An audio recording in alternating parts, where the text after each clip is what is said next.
Hello and welcome to Read Becca. Today we are doing the Mookse and the Gripes bucket list book tag.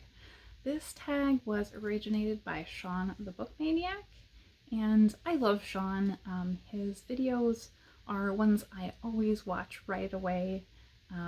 However, he is a reader who my taste does not align with at all. I have near zero interest in any books that SHAWN talks about. However, I love watching him talk about them.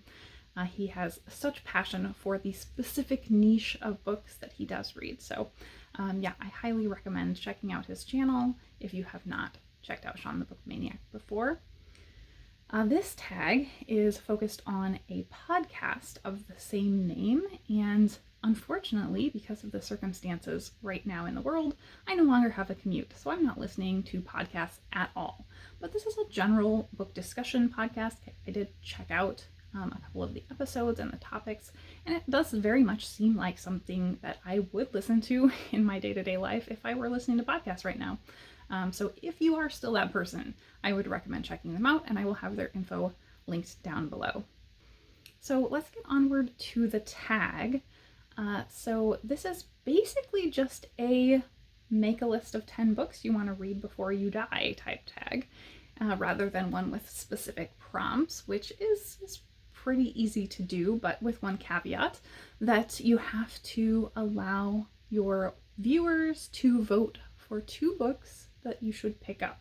And I know already that there's one that I want to pick up this year that's on my list. So we'll put that one up there, but you're welcome to vote for others.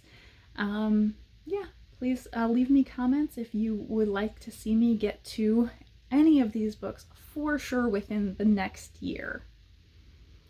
So I think there have been 2 real camps that have divided themselves as this tag has been going around. The people that see a bucket list as a fun activity to do, and others who think it's a little bit ludicrous to set up a bucket list. For me, I'm much in the latter camp. I think of basically any 10 books on my shelves, these entire shelves, would really be suitable answers. So I'm trying to go with the spirit of this rather than my literal interpretation. So we picked some books that I think have value to me that I would really like to get to. They may or may not be in the cards because I have so many books, but yeah, I would love to get to these very soon. So onward to the actual 10 books. Number 1, I don't have a physical copy of, is going to be Julia Child's My Life in France.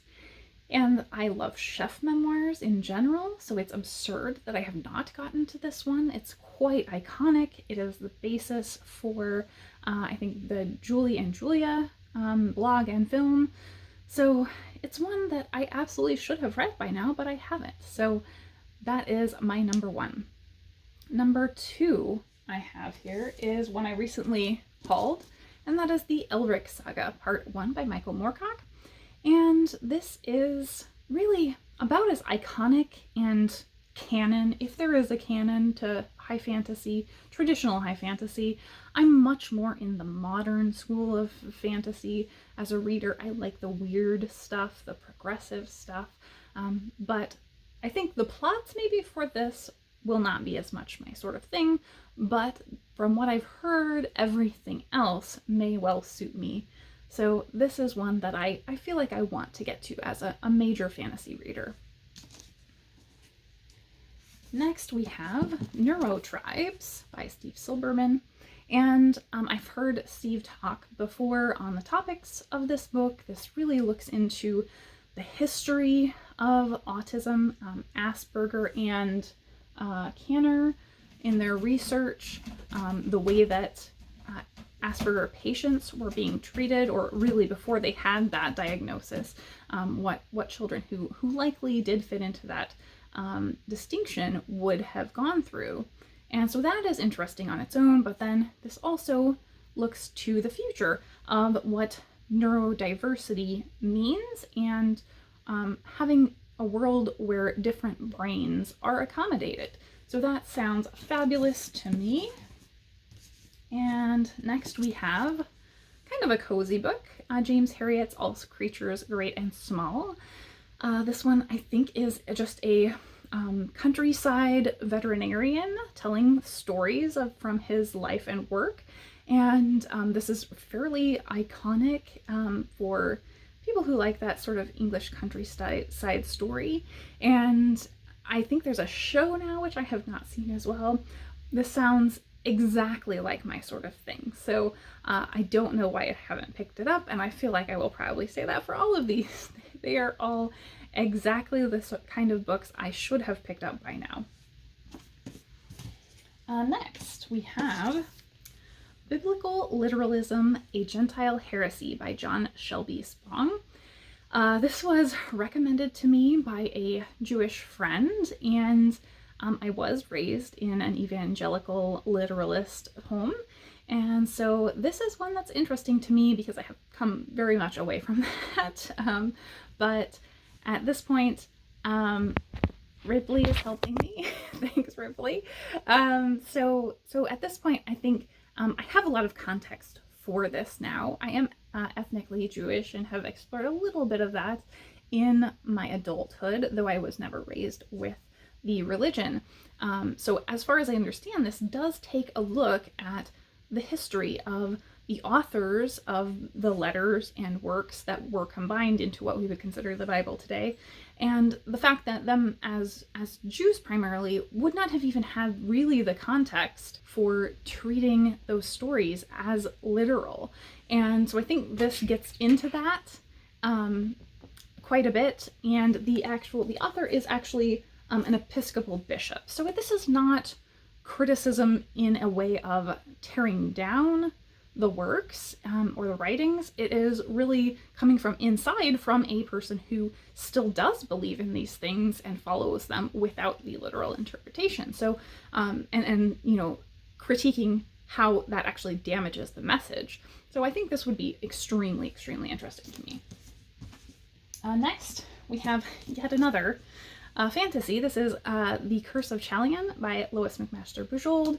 This one is kind of a epic romantic fantasy. I've read Bujold before, but not this one, and her writing is wonderful. She has amazing prose.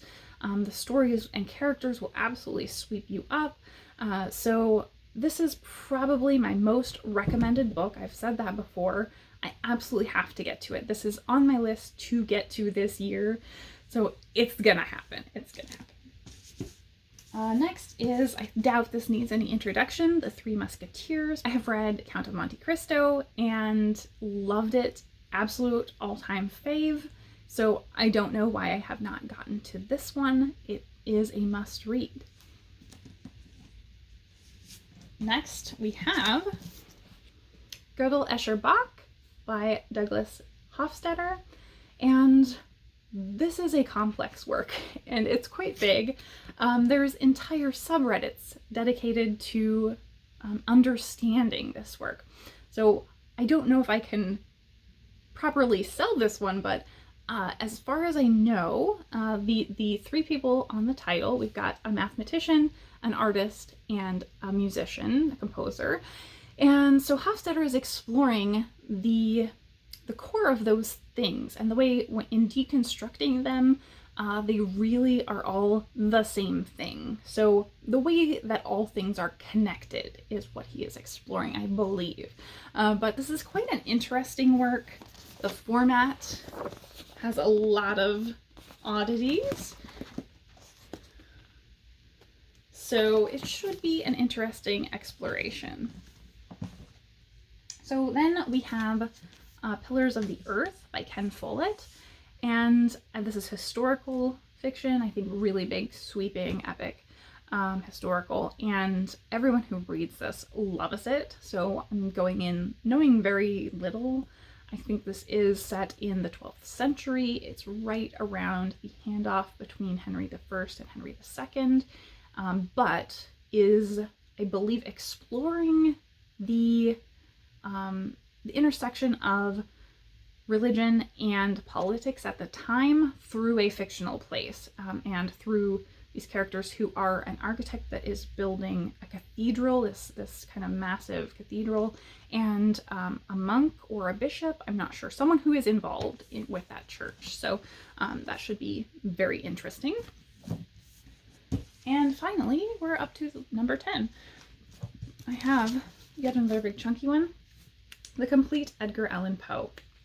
So I started reading this many years ago. We'll say probably more than a decade, I don't know. And I got pretty far into it. I was at least a third into it and then kind of paused it. And this year, my cats helpfully reminded me by removing my bookmark, because I had one of those, like the stretchy type bookmarks that goes all the way around. And so I no longer know where I was in here.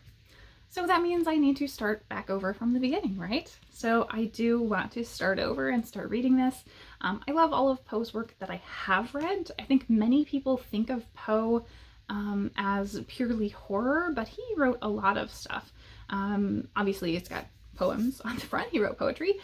He wrote some early sci-fi, really interesting stuff. I had already read a couple of those. So it is a very good variety in here, and I just need to get into it. So those are my 10 works that I would like to read before I die. Yeah, give me some feedback on what you would actually like to see me pick up next year, and I will do my best to pick up the 2 most popular options as per the tag. Thank you so much for watching.